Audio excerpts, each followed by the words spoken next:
American Indian Constitutions and Their Influence on the United States Constitution. By Robert J. Miller, Professor Sandra Day O'Connor College of Law, Arizona State University Chief Justice, Grand Ronde Tribe Court of Appeals Citizen, Eastern Shawnee Tribe. Introduction. American Indian political theories and tribal governance helped shape the political thinking of some of the United States founding fathers and the development of several provisions in the U.S. Constitution. This statement is not universally accepted, but it is without question that Benjamin Franklin, Thomas Jefferson, James Madison, James Wilson, John Adams, Thomas Paine, and other founding fathers were acquainted with Indian peoples, tribal governments, and indigenous theories of governance. Many of the founders worked with Indian nations as treaty negotiators and commissioners for colonial, state, and national governments for many decades before the United States and American Indian constitutions. The Constitution were created. Interestingly, the government that was created by the U.S. Constitution more closely reflects the principles of indigenous governments than those of the European monarchies and political regimes of the late 1700s. Furthermore, there is no question that Indian affairs were among the primary justifications for the U.S. Constitution. In Section 2, this paper briefly sets out the evidence that American Indian political theories and governments influenced the founding fathers and the Constitution. Section 3 then broadly describes modern-day Indian constitutionalism. The paper concludes with the thought that American history and government has been impacted by tribal nations in the past, perhaps more than has been recognized, and will continue to be influenced by indigenous peoples and governments into the future. 2. Tribal and Indian influence on the founders and the U.S. Constitution. Most American history has been written as if history were a function solely of white culture in spite of the fact that well into the 19th century the Indians were one of the principal determinants of historical events. Bernard DeVotos. In this short paper, we cannot delve deeply into the history of American Indian governments and their organizational and operational principles. It is sufficient to note, however, that historic tribal governments, across what is now the United States, represented a broad array of governance styles, from relatively complex to simple governments, and from nearly autocratic to extremely democratic governments. We can also state that there is no question that some of America's founding fathers were quite familiar with tribal governmental structures. Many founders, for example, served their colonial, state, and national governments as treaty negotiators and commissioners to tribal governments and actively studied indigenous theories of government. In addition, many Euro-American colonists observed democratic principles and governance at work in Indian governments. Ultimately, the founders developed democratic political theories and principles that were barely practiced in Europe. Instead, many of the principles that were incorporated into the U.S. Constitution were practiced by North American indigenous cultures and governments long before European contact. In addition, there is no question that Native Americans and tribal governments played a significant role in shaping the history of the English colonies and the early history of the American states and the United States. Indian affairs were some of the most important foreign affairs issues that the U.S. faced in the first decades of its existence and were cited as primary justifications for developing the Constitution. It is no surprise, then, that scholars allege that tribal governments and political theories played a part in developing the founders' political ideas and impacted the development of many provisions in the U.S. Constitution. Tribal cultures and governments had, what I call, both positive and negative influences on some of the constitutional provisions, as the founders were positively influenced by Indian ideas regarding government and human freedom and negatively influenced by the threats posed by Indian tribes. Tribes and Indians in the U.S. Constitution. Tribes are expressly mentioned once in the U.S. Constitution, and individual Indians are mentioned twice.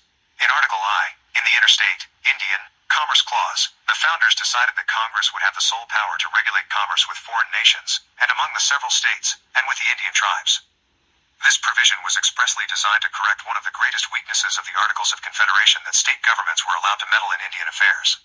James Madison and other founders agreed that fixing this problem was crucial to the success of a national government and any new constitution because states had caused Indian wars for the Continental and Articles of Confederation governments.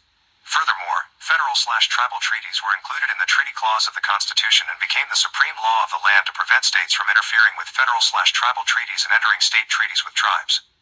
Consequently, the Constitution places the sole authority for conducting business with tribes in the hands of Congress. Indian individuals are mentioned in the Constitution in the provisions that require a census of state populations to determine how many House representatives each state receives. Indians were not to be counted as state citizens, i.e., as part of a state's population, unless they paid taxes.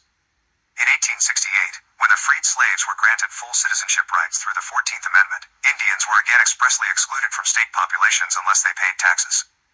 These exclusions demonstrate that the founders and the Constitution recognized that Indians were citizens of their own separate nations. Most Indians were not made United States citizens until 1924.17.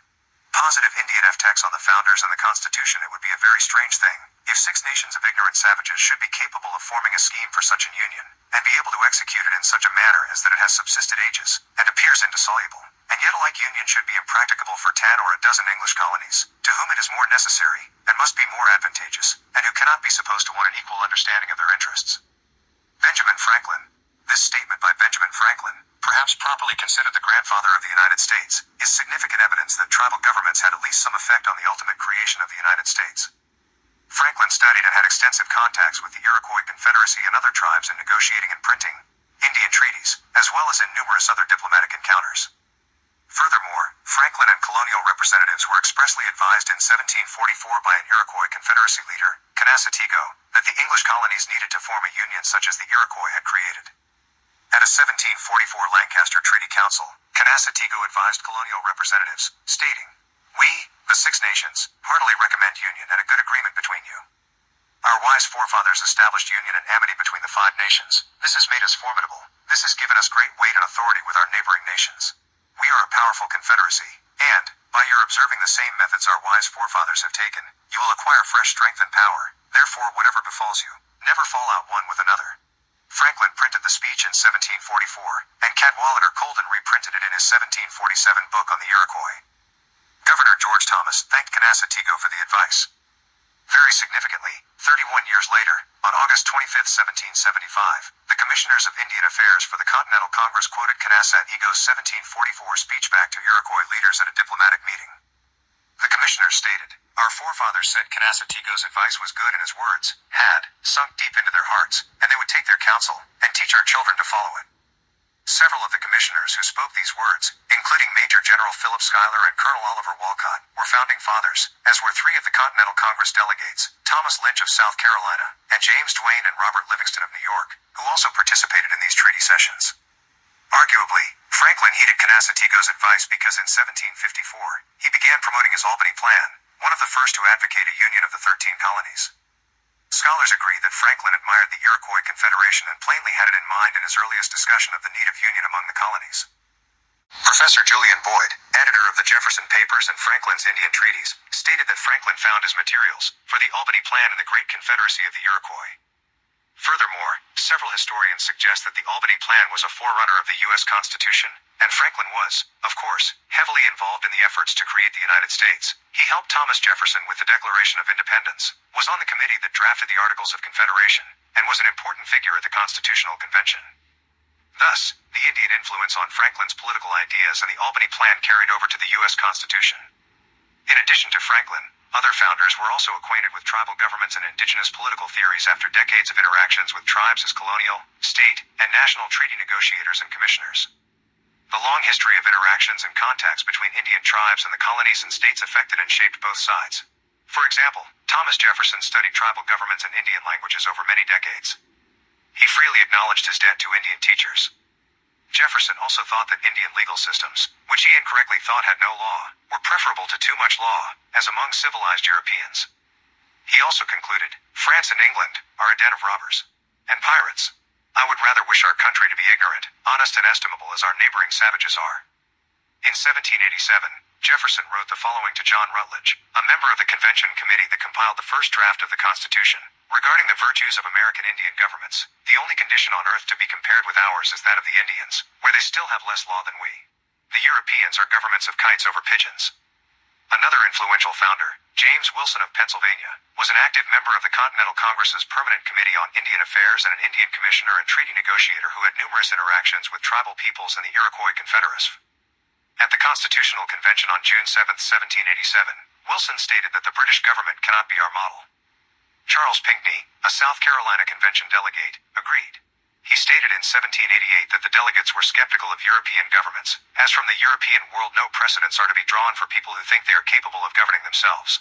John Adams also discussed tribal governments in his 1787 Treatise on Constitutions, which he no doubt wrote to influence the Constitutional Convention. He demonstrated some knowledge of tribal governments and seemed to be talking about the principle of separation of powers when he stated that it would be worthwhile to collect together the legislation of the Indians because while the sovereignty is in the nation, the 3 powers are strong in every tribe. He again seems to have been discussing separation of powers when he stated that an accurate investigation of the form of government of the ancient Germans and modern Indians would be worthy because in both, the existence of the 3 divisions of power is marked with a precision that excludes all controversy. Adams also noted that in Indian and ancient German governments, the the democratical branch, especially, is so determined that the real sovereignty resided in the body of the people and was exercised in the assembly of king, nobles, and commons together. He also stated that the Mohawks in particular enjoyed complete individual independence, and tribal leaders, or sachems, deliberated national affairs in councils and put major decisions, such as declarations of war, to a national assembly. Most of the founders would have also been familiar with tribal governance because the eastern part of North America was governed by multiple confederacies of tribal nations. The Iroquois Confederacy in upstate New York, for example, was a union of 5, and later 6, tribes that operated under a constitutional system of government starting as early as the 11th century. The Iroquois inscribed their democratic-style government in the symbolized writing of wampum belts, and the Iroquois Constitution is known as the Great Law of Peace.